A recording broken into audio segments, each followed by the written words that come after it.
Transformations हम लोग पढ़ेंगे और इसको हम लोग एलिमेंट्री ऑपरेशंस भी कहते हैं। ठीक है, एलिमेंट्री ऑपरेशंस भी इसको कहेंगे। तो हमारे पास तीन तरह का एलिमेंट्री ऑपरेशंस या एलिमेंट्री ट्रांसफॉर्मेशंस रहता है। पहला या फिर दो तरह से, सबसे पहले हम लोग क्या देखेंगे, रो ऑपरेशन। ठीक है, पहला क्या है, रो ऑपरेशन। दूसरा क्या है, कॉलम ऑपरेशन। ठीक है, रो ऑपरेशन में तीन तरह का आएगा और कॉलम ऑपरेशन में भी तीन तरह का आएगा। तो रो ऑपरेशन में सबसे पहला क्या होता है कि दो रो को हम लोग इंटरचेंज कर दिए। ठीक है, मान लीजिए कोई एक रो है जिसका मतलब रो का नंबर है आई। ठीक है, एक जेथ रो है, तो इस दोनों को आपस में क्या कर दिए, इंटरचेंज कर दिए। ये सारा चीज हम लोग किसमें डिस्कस कर रहे हैं, मैट्रिक्स में डिस्कस कर रहे हैं। तो मैट्रिक्स के कोई दो रो को आपस में हेरफेर कर दिए, मतलब बदल दिए, तो हम लोग इसको क्या कहेंगे, इसके यहाँ फर्स्ट ऑपरेशन हम लोग किस तरह से डिनोट करते हैं, आर आई, दोनों तरफ से एरो लगाते हैं और फिर आर जे लिखते हैं। जैसे कि एग्जाम्पल में अगर हम लोग देखें तो एग्जाम्पल हम लोग कैसे देखेंगे, सपोज 1 2 3 4 है। ठीक है, ये फर्स्ट रो है, ये R1 है, ये सेकेंड रो है, R2 है। अभी हम क्या कर दिए, रो इंटरचेंज ऑपरेशन लगा दिए। R1 को किससे इंटरचेंज कर दिए, R2 से। तो ये क्या बन जाएगा, R1 के जगह पे R2 और R2 की जगह पे R1 आ जाएगा। तो ये मैट्रिक्स बन जाएगा 3 4 1 2। इस तरह से फर्स्ट ऑपरेशन समझ गए कि दो रो को इंटरचेंज करके हम लोग ऑपरेशन करते हैं। ठीक है, अब सेकेंड एलिमेंट्री ऑपरेशन क्या कहता है कि किसी रो को कोई भी स्केलर क्वांटिटी से मल्टीप्लाई कर दीजिए पूरे रो में।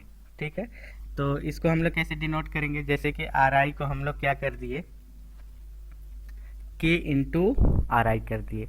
तो इसमें क्या होगा कि कोई भी एक रो को पकड़ लीजिए और उसको किसी भी स्केलर क्वांटिटी से मल्टीप्लाई कर दीजिए, तो क्या होगा, ये ऑपरेशन आ जाएगा। तो ये इस ऑपरेशन को हम लोग क्या कहते हैं, मल्टीप्लिकेशन बाय ए स्केलर।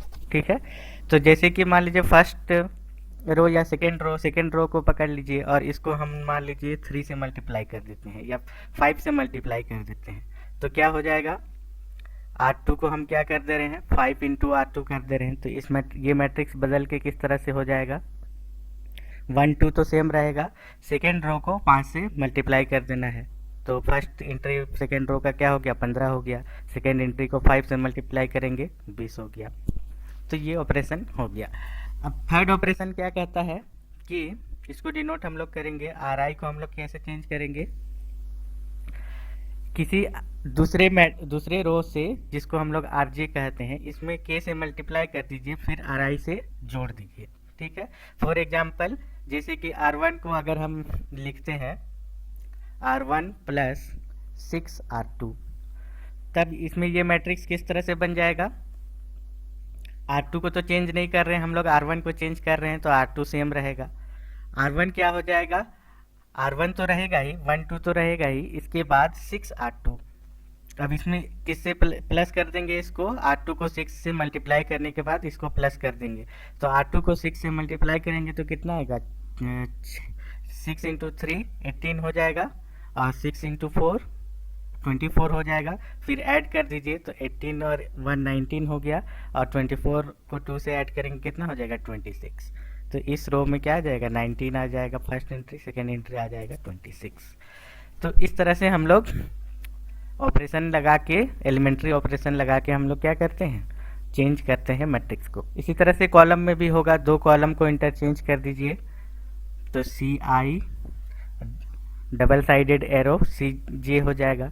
सी आई को हम लोग क्या करेंगे, के से मल्टीप्लाई कर देंगे थ्रू आउट, फिर सी आई को किससे बदल देंगे हम लोग, सी आई प्लस के सी जे से। तो ये हुआ हमारा एलिमेंट्री ऑपरेशन। ठीक है, तो अब कुछ एग्जाम्पल लेते हैं। ठीक है, एग्जाम्पल में आप लोगों को बताना है, जैसे कि एक एग्जाम्पल ले लीजिए, मैट्रिक्स है 0 2 3 3 4 6 5 6 1। ठीक है, अब इसमें ऑपरेशन लगा दीजिए, R1 इंटरचेंजिंग टू R2। अब बताइए मैट्रिक्स क्या होगा। ऑन कर लीजिए, म्यूट को ऑन कर लीजिए। जी सर। हाँ बताइए क्या मैट्रिक्स होगा। पहला रो में क्या लिखेंगे।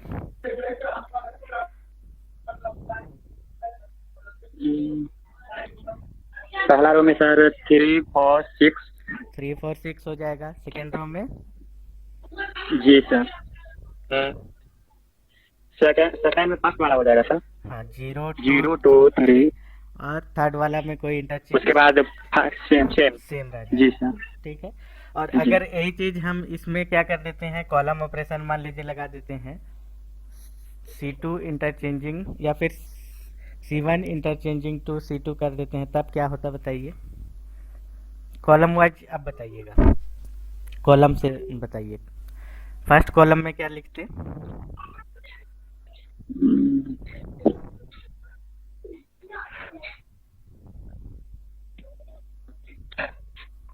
मतलब ये सर फर्स्ट वाला बता दीजिए। हाँ तो कॉलम में क्या करते, इस कॉलम को यहाँ लिख देते हैं और इसको यहाँ पे लिख देते हैं, है ना। तो ये पूरा को हम उठा के कहाँ ले आएंगे, यहाँ पे। और जी जी इस जी। पूरे को उठा के हम कहाँ ले जाएंगे, इधर ले जाएंगे। तो 2 4 6 यहाँ हो जाएगा। ठीक है, कॉलम इंटरचेंज अब कर रहे हैं। और 0 3 5 यहाँ पे हो जाएगा। और ये जो रहेगा 3 6 1 ये क्या रहेगा, सेम रहेगा, जी है कि नहीं। तो इसी में एक जी सेम रहेगा। एक और कर लीजिए। इसी में अगर हम ये मैट्रिक्स सेम रहने दीजिए, ठीक है, इस मैट्रिक्स में अभी सेम रहने दीजिए, इस मैट्रिक्स को अभी कुछ मत कीजिए, ठीक है। और क्या कर देते हैं यहाँ पे, अभी ऑपरेशन लगा देते हैं, C2 इंटरचेंजिंग टू C3 लगा देते हैं, तब क्या होगा बताइए। पहला जो कॉलम है इसमें कोई चेंजिंग होगा, नो नो। हाँ इसमें नो सर। कोई चेंजिंग नहीं होगा। सेकंड सेकंड कॉलम में थर्ड वाला सेकंड पे हाँ आएगा। थर्ड वाला सेकंड पे आ जाएगा। और थर्ड कॉलम सेकंड। जी और जी इस तरह से बन जाएगा, सेकंड वाला जाना। ठीक है। तो ये ऑपरेशन समझ गए जी। किस तरह से हम लोग को करना है। अब आते हैं हम लोग जी समझ गए सर। नेक्स्ट एग्जांपल में आ जाते हैं। इसमें हम एग्जांपल में ले लेते हैं मैट्रिक्स 3 0 2 4 1 6, ये मैट्रिक्स ले लेते हैं। अब ऑपरेशन लगा देते हैं हम यहाँ पे, R1 इम्प्लाइड 2R1। तो इसमें क्या करना है बताइए, इस नोटेशन का मतलब क्या है। पहला रो में कितना क्वांटिटी से मल्टीप्लाई करना है सर R1 में जी 2 से मल्टीप्लाई करना, 2 से तो 2 से मल्टीप्लाई करना है सर। इसमें सब में क्या होगा, 2 से मल्टीप्लाई होगा। जी सर। तो क्या होगा 6, 2 से मल्टीप्लाई हो जाएगा। जी 6 हो जाएगा। ये तो 0 का 0 ही रहेगा 0 यहाँ पे। 0 हाँ ये ये 0 हो 4 गया, ये 4 हो जाएगा। और इसके साथ जो सेकेंड रो है उसमें क्या होगा, उसे मल्टीप्लिकेशन नहीं होना चाहिए। हाँ इसमें कुछ नहीं होगा, ये जैसा का तैसा ही रह हेलो जाएगा, ठीक है। जी वो तैसा है। अब इसमें अब हम लोग मान लीजिए कॉलम ऑपरेशन लगाते हैं, ठीक है। C2 को क्या कर देते हैं हम, 3C2 बना देते हैं। तो क्या होगा बताइए, पहला कॉलम जैसा का तैसा ही रहेगा, लास्ट वाला कॉलम जी। भी जैसा का तैसा ही रहेगा। दूसरा कॉलम में कितना से जी। मल्टीप्लाई करते और हैं, सेकंड में 3 से मल्टीप्लाई 3। ये 0 का 0 रह जाएगा, 1 का क्या हो जाएगा, जी। 3 हो जाएगा। 3। तो ये ऑपरेशन समझ गए। अब थर्ड ऑपरेशन देखते हैं। थर्ड ऑपरेशन में क्या कहता है, एक ले लिए 1 3 2 पे 2 0 5, ठीक है। अब इसमें हम ऑपरेशन लगा देते हैं, R2 को किससे बदल देते हैं, R2 प्लस 2R1, ठीक है। तो इसमें क्या होगा, पहला रो को तो कुछ नहीं करना है, वो तो जैसा का तैसा रहेगा। अब R2 को क्या कर देंगे, जी R2 को R2 प्लस 2R1, ठीक है। मतलब प्लस 2 पहला जी। एंट्री में क्या लिखेंगे, यहाँ पर क्या लिखेंगे, 2 प्लस 2 इंटू 1 लिखेंगे। जी जी तो ये कितना हो जाएगा, 4 हो जाएगा। अब इस जगह पे हम लोग क्या लिखेंगे, ये 0 को लेंगे प्लस इसमें 2 से मल्टीप्लाई करेंगे, 2 इंटू 3, तो ये कितना हो जाएगा 6। और उसके बाद इस प्लेस पे क्या है, हम लोग भरेंगे, इसको लेंगे 5 को, फिर प्लस इसमें 2 से मल्टीप्लाई कर देंगे, 2 इंटू 2 हो जाएगा। तो ये कितना के बराबर हो जाएगा, 9 के बराबर हो जाएगा। तो यहाँ पर क्या आ जाएगा, 9 9 आ के जाएगा। ठीक है। अब इसी तरह से कॉलम में हम लोग करते हैं, जी C2 को किससे इंटरचेंज करते हैं, C2 प्लस 3 C3 से। ठीक है। तो पहला कॉलम में कोई चेंजिंग नहीं, जी लास्ट कॉलम में भी कोई चेंजिंग नहीं। ठीक है। अब दूसरा कॉलम में चेंज करना है, तो यहाँ पे क्या भरेंगे, ये 3 को ले लेंगे प्लस 3 इंटू C3, 6 तो 3 इंटू 2 कर देंगे यहाँ पर, 3 इंटू 2, तो ये कितना आ जाएगा, 9 आ जाएगा। तो यहाँ पे 9 फिलअप कर देंगे। 9 अब इस जगह पे इस 0 को ले लेंगे, 0 प्लस 3 इंटू 5 हो जाएगा। 10 ठीक है, 15 15 हो जी जाएगा। देखिए 3 से हमको इससे नहीं मल्टीप्लाई करना है, क्या कह रहा है, C3 कह रहा है, तो इसमें 3 से मल्टीप्लाई करना है ना। इस चीज को ध्यान रखना है। 3 प्लस 3 इंटू 2, मतलब इस कॉलम को लेंगे, ये हो गया आपका C2 कॉलम, है ना। C2 कॉलम हो गया 3 0, और प्लस किसमें, 3 इंटू C3, और C3 में क्या है, 2 और 5 है, जी तो 3 इंटू 2 और 2 3 इंटू 5, तो ये जो आएगा, तो ये आ गया आपका 9 और ये आ गया आपका 15, तो यहाँ पे 15 हो जाएगा। ठीक है। तो सारा ऑपरेशन समझ गए किस तरह से ऑपरेशन करना है। जी सर ठीक है। अब हम लोग आते जी। हैं इकेलॉन फॉर्म। ठीक है, इकेलॉन फॉर्म किसको कहते हैं, इकेलॉन फॉर्म किसी मैट्रिक्स का, उसको हम लोग देखते हैं।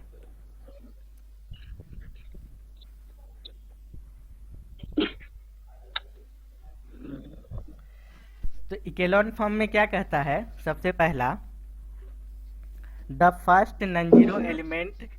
अच्छा, इसको देखने से पहले हम क्या करते हैं, 2 टर्म हम बता देते हैं। पहला टर्म है नॉन जीरो रो, ठीक है, और एक है जीरो रो। जीरो रो और नॉन जीरो रो में क्या क्या सिंगुलर था? और सिंगुलर ठीक है। तो नॉन जीरो रो किसको कहेंगे और जीरो रो किसको कहेंगे? जीरो रो कहेंगे जिसका हर एक एंट्री, जिस रो का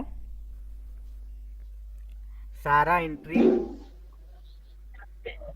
जीरो हो, ठीक है, उसको हम लोग क्या कहेंगे, जीरो रो कहेंगे। जैसे कि किसी रो में, जैसे कि कोई एग्जांपल ले लेते हैं, 0 1 2 और 0 0 0। इसमें जीरो रो कौन सा है बताइए? फर्स्ट रो हो गया, इसका नाम दे देते हैं R1 और इसका नाम दे देते हैं R2। तो R2 को हम लोग क्या कहेंगे? जीरो रो कहेंगे। R1 में एक जीरो है लेकिन सारा तो जीरो नहीं है, ठीक है। R1 में सिर्फ एक एंट्री जीरो है लेकिन बस सारा एंट्री जीरो नहीं है, इसीलिए R1 को हम लोग जीरो रो नहीं कहेंगे। तो R2 क्या हो जाएगा, इसमें जीरो रो इसका नाम है, और R1 क्या हो जाएगा, नॉन जीरो रो। ठीक है। तो इस हिसाब से नॉन जीरो रो का डेफिनेशन क्या होगा? जिस रो में कम से कम एक एंट्री क्या हो, नॉन जीरो हो।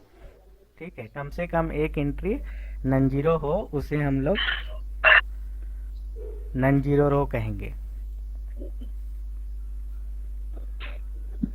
ठीक है, ये समझ गया कि नॉन जीरो रो और जीरो रो में क्या अंतर है। अब हम लोग आते हैं इकेलॉन फॉर्म किसको कहेंगे। ठीक है, ये दोनों समझने के बाद हम लोग आते हैं इकेलॉन फॉर्म क्या कहता है। इकेलॉन फॉर्म में 3 बात हम लोग ध्यान रखेंगे। सबसे पहला बात क्या कहता है, the first non zero element in each non zero row is 1। ठीक है, the first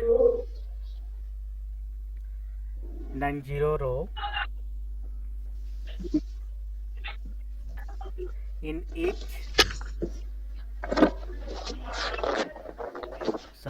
the first non-zero entry the first non zero entry in each non zero row is 1। ठीक है, तो कोई भी रो को हम लोग देखेंगे तो उसमें जो पहला नॉन जीरो एंट्री होगा वो क्या होगा, 1 होगा।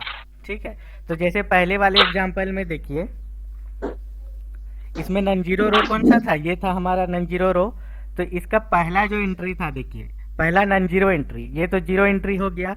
ये है आपका क्या है, पहला नॉन जीरो एंट्री, इसको हम लोग क्या कहेंगे, फर्स्ट नॉन जीरो एंट्री।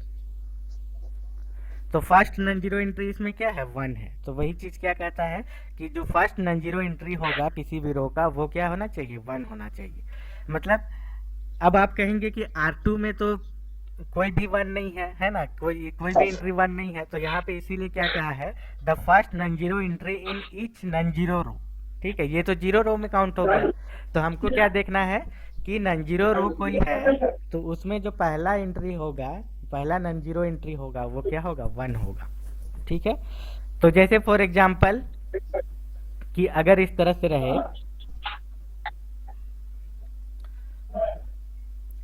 कि 0 2 3 4 इस तरह से मान लीजिए रहे, तो इसमें क्या है, ये है आपका नॉन जीरो रो, और नॉन जीरो रो का फर्स्ट नॉन जीरो एंट्री क्या है, 2 है। तो ये इक्वेलॉन फॉर्म को सेटिस्फाई नहीं कर रहा है। ठीक है, इसमें हम लोग क्या लिखेंगे, does not satisfy the echelon form.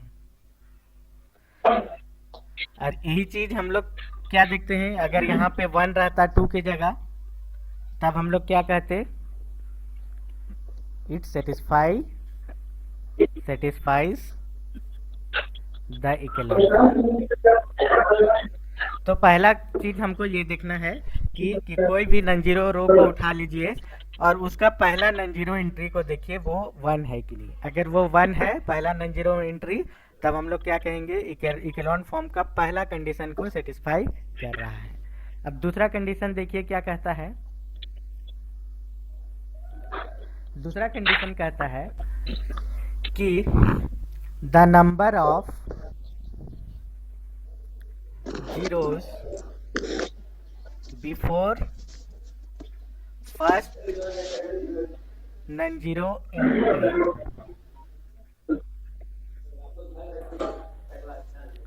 in a row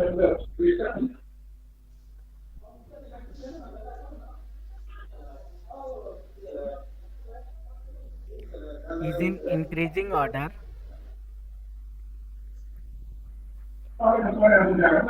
as we move in the downward direction।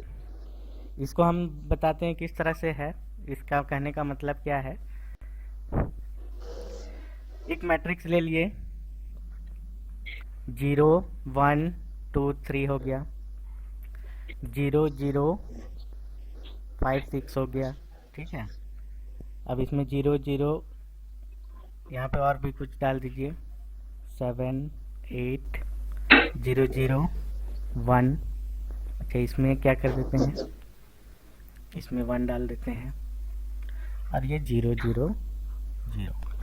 ठीक है, अब जो जो क्वेश्चन पूछ रहे हैं वो बताइए। इसका नाम देते हैं R1, इसका नाम देते हैं R2, इसका नाम देते हैं R3 और इसका नाम देते हैं R4। इसमें जीरो रोज कौन कौन सा है बताइए, और नॉन जीरो रोज कौन कौन सा है बताइए।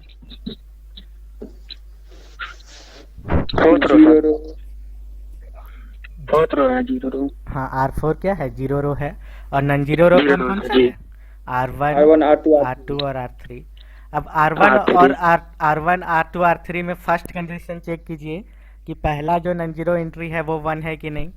तो R1 में हम लोग देख रहे हैं, इस तरह से देख रहे हैं, पहला नॉन जीरो एंट्री 1 है। R2 में हम इधर जा रहे हैं, पहला नॉन जीरो एंट्री 1 है।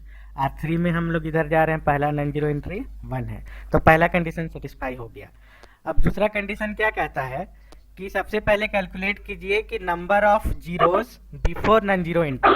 तो ये जो गोल घेरा किए हैं इससे पहले कितना जीरो आ रहा है। ठीक है, यहाँ पे एग्जांपल के लिए हम लोग यहाँ पे इसको बना दीजिए 0, तो ज़्यादा अच्छा रहेगा।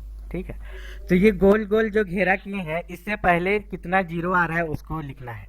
तो number of zeros before non zero entry. ठीक है, number of zeros before non zero entry, इसको यहाँ पे लिख देते हैं, number of zeros before non zero entry. ठीक है, R1 में कितना है बताइए, ये गोल घेरा के पहले कै गो जीरो है? 1 एक एक गो। एक है सर। R2 में कितना है? जी 2 गो है। 2 है। और R3 में दो। कितना है? 4 गो है। ठीक है, ये गोल घेरा से पहले कितना जीरो है? 4 गो है। तो ये इंक्रीजिंग ऑर्डर में है कि नहीं? पहला में 1 था, तो सेकेंड रो में 2 हो जी। गया, तीसरा में 4 हो गया, तो इंक्रीजिंग ऑर्डर में दिख रहा है।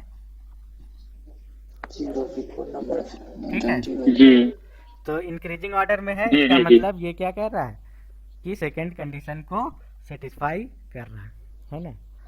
ये सेकंड कंडीशन को सेटिस्फाई कर रहा है, सेटिस्फाई द सेकंड कंडीशन। और थर्ड कंडीशन काफी आसान है। थर्ड कंडीशन क्या कहता है कि जो जीरो रो होगा वो सबसे लास्ट में हम लोग लिखेंगे, सबसे नीचे लिखेंगे। ठीक है, जो जीरो रोज होगा उसको हम लोग क्या लिखेंगे? सबसे लास्ट में लिखेंगे। तो इसको कैसे इंग्लिश में लिखेंगे? All the non zero rows precede the zero rows. ठीक है, इस सेंटेंस को याद कर लीजिएगा। मान लीजिए डेफिनेशन लिखने के लिए आ गया एग्जाम में, तो इसका मतलब क्या है कि जो भी नॉन जीरो रो होगा वो जीरो रो के पहले ही आएगा। मतलब सबसे नीचे क्या रहेगा? जीरो रो रहेगा। जिसका सारा जी। एंट्री जीरो होगा वो सबसे नीचे लिखा जाएगा। 0 रो। ठीक है, तो इस तरह से हम लोग देख लिए कि इकेलॉन फॉर्म क्या है। अब हम लोग का मेन है कि ये तो डेफिनेशन हो गया, हम लोग का मेन काम है कि इकेलॉन फॉर्म में हम लोग को बदलना है। ठीक है, बुक तो आप लोग खरीद लिए हैं, मैट्रिक्स का बुक लालजी प्रसाद कहते जी हैं सर, कि है। नहीं? सर खरीदे तो नहीं, पुराना वाला ही। हाँ कोई बात मतलब नहीं, चलेगा। न्यू एडिशन वाला नहीं है। हाँ कोई दिक्कत नहीं। जी तो इसमें हम लोग क्या करेंगे, एक मैट्रिक्स ले लिए, 1 2 3 4 2 1 4 3 3 0 5 -10। तो अब देखिए इकेलॉन फॉर्म में बदलने का क्या तरीका है। ठीक है, इसमें सबसे पहले हम लोग क्या देखेंगे, पहला रो में देखिएगा कि पहला नॉन जीरो एंट्री 1 है कि नहीं। ये तो 1 है, ऑलरेडी दिया हुआ है, कोई दिक्कत नहीं जी है। है। जी ये तो 1 है ही। अब हम क्या करेंगे, ये जो 1 का नीचे सारे एंट्री को, 1 का नीचे का सारे एंट्री को जीरो करने का कोशिश करेंगे। पहला एम क्या है, मेक जीरोज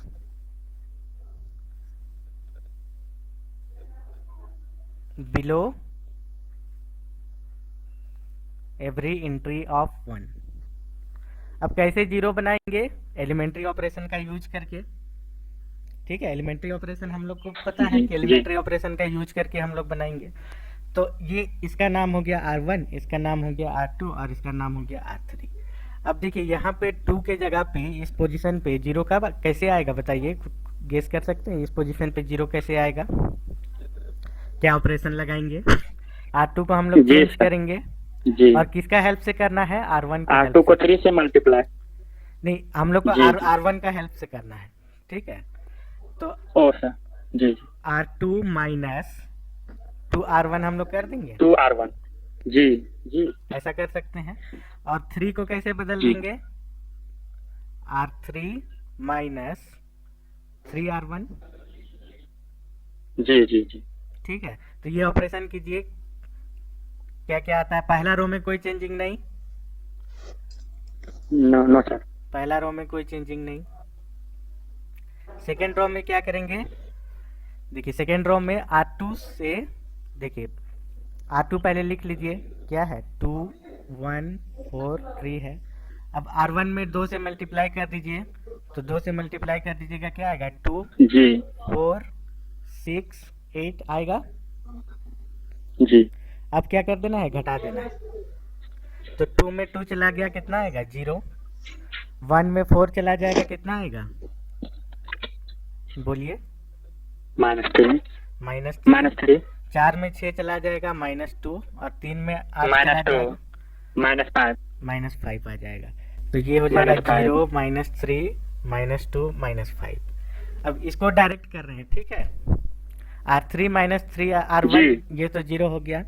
अब 0 -3 जी R1 तो -6 हो जाएगा यहाँ पे। -6 जी सर जी। अब 5 -3 इंटू 3 तो 5 -9 हो गया तो -4 आ जाएगा। 3 और इसमें माइनस -4 हो जाएगा, -4 -10 -4 इंटू 3 तो ये हो गया -4। -10 -12 तो -22 आ गया, ठीक है। जी अब देखिए ये काम खत्म हो गया। अब देखिए यहाँ पे जो सेकेंड रो है, सेकेंड रो का पहला नॉन जीरो एंट्री यहाँ पे -3 है, लेकिन रूल के हिसाब से यहाँ पे 1 होना चाहिए, जी जी ठीक है। तो यहाँ पे 1 कर भी सकते हैं ऐसे। इसमें जनरली क्या होता है, फर्स्ट जो प्रॉपर्टी है उसको उतना वैल्यू नहीं दिया जाता है, ठीक है। इसको हम लोग कर भी सकते हैं, नहीं भी कर सकते हैं। तो हम लोग क्या करते हैं, कर ही देते हैं। जो हम लोग पढ़े हैं अभी उसको हम लोग देख लेते हैं। तो इसको 1 करने के लिए क्या करना पड़ेगा, -3 से R2 को डिवाइड कर दें। जी सर R2 को जी। क्या लिखते हैं हम लोग, -1/3 से मल्टीप्लाई कर दीजिए, हाँ ठीक है। -1/3 से मल्टीप्लाई कर मल्टीप्लाई। दीजिए। तो ये क्या बनेगा देखिए, 0 1 2/3 और ये 5/3 बन जाएगा। और बाकी हाँ बात है जी। बाकी सेम रहेगा, ठीक है। अब देखिए यहाँ पे क्या करना है, अभी जो 1 बनाए हम लोग, ये 1, इसका नीचे का सारे को अब 0 करना है, ठीक है। जी तो इस प्लेस पे 0 कैसे होगा, ये है क्या है, R3 है। R3 को अगर हम लोग जी अब किसका हेल्प से, अब सेकेंड रो का हेल्प से हम लोग को करना है सारा कुछ, ठीक है। मतलब जी सर जिस रो में हम लोग 1 बनाएंगे उसी रो का हेल्प से हमको करना है। तो R3 जी प्लस 6 R2 कर देने से चल जाएगा, 6 8 जी जी सर जी सर चल जाएगा। जी जी सर। ठीक है। तो यहाँ पे अब हम लोग क्या कर देते हैं, R3 हमारा क्या है रफ में देखिए, 0 -6 -4 और -22 है, ठीक है। अब R2 क्या है, 1 ये 0 है। और सेकेंड एंट्री क्या है, 1 है, फिर 2/3 1 है, फिर 5/3 है। इसको सब में क्या करना है, 6 से मल्टीप्लाई कर देना है 6 से मल्टीप्लाई। और उसके बाद ऐड कर देना है। जी तो ये तो 0 ही रह जाएगा, है ना। 6 इंटू 0 0 प्लस 0 जी रह सर जाएगा। सबको ऐड करना है अभी। और यहाँ पे देखिए ये 6 बन रहा है और यहाँ पे जी। -6 है, तो 6 - 6 क्या होगा, 0 ही होगा। ये देखिए कितना हो जी। रहा है, 3 और 6 कट गया तो 2 दूनी 4 हो रहा है। तो 4 - 4 ये भी 0 हो गया, ठीक है। अब ये देखिए कितना हो रहा है, ये जी। -22 है और नीचे 10 हो रहा है 10 हो रहा है। तो ये सब्ट्रैक्ट हो जाएगा, कितना बचेगा, -12 हेलो। बचेगा।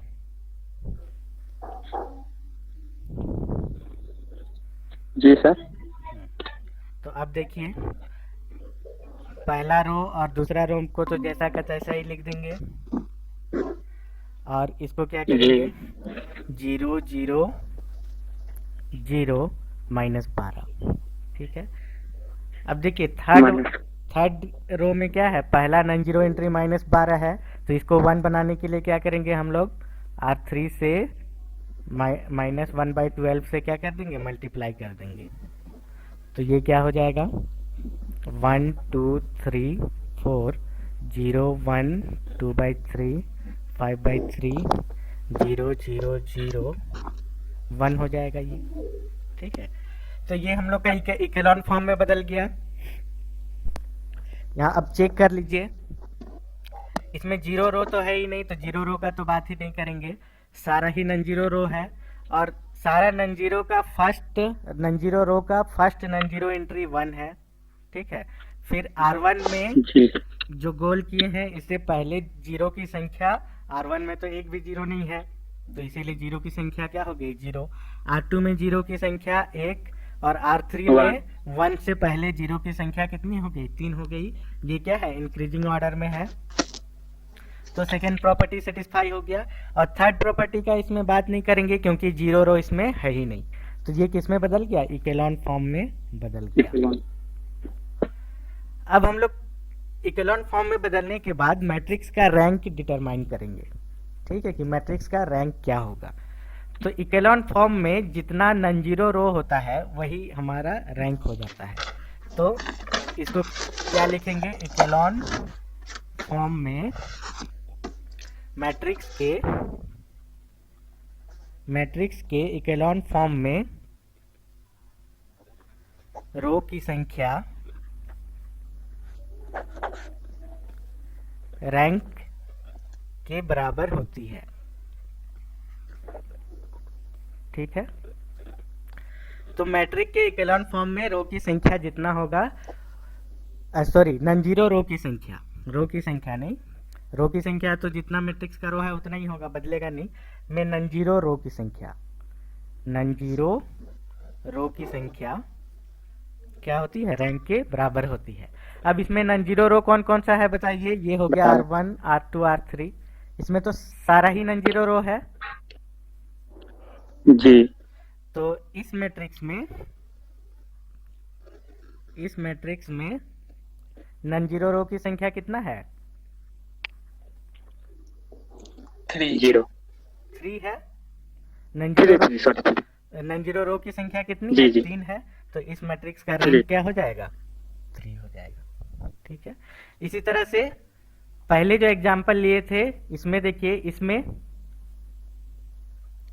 ये हमारा इकेलॉन फॉर्म में ये भी है, इसमें नन जीरो रो की संख्या कितनी है बताइए, ये एक नन जीरो रो, ये एक नन जीरो रो, ये एक नन जीरो रो, इसमें भी 3 है सर, इसमें भी। तो इसका भी रैंक कितना है, 3 है, ठीक है। तो हम लोग आज क्या क्या सीखे बताइए। सबसे पहले एलिमेंट्री ट्रांसफॉर्मेशन कितना होता है, 3 तरह का एलिमेंट्री ट्रांसफॉर्मेशन है, बुक में लेके सारा ट्रांसफॉर्मेशन प्रैक्टिस कर लेना है। दूसरा हम लोग क्या सीखे कि इकेलॉन फॉर्म में कैसे बदलते हैं, और इकेलॉन फॉर्म में बदलने के बाद हम लोग रैंक कैसे पता करते हैं, ये भी हम लोग सीख लिए।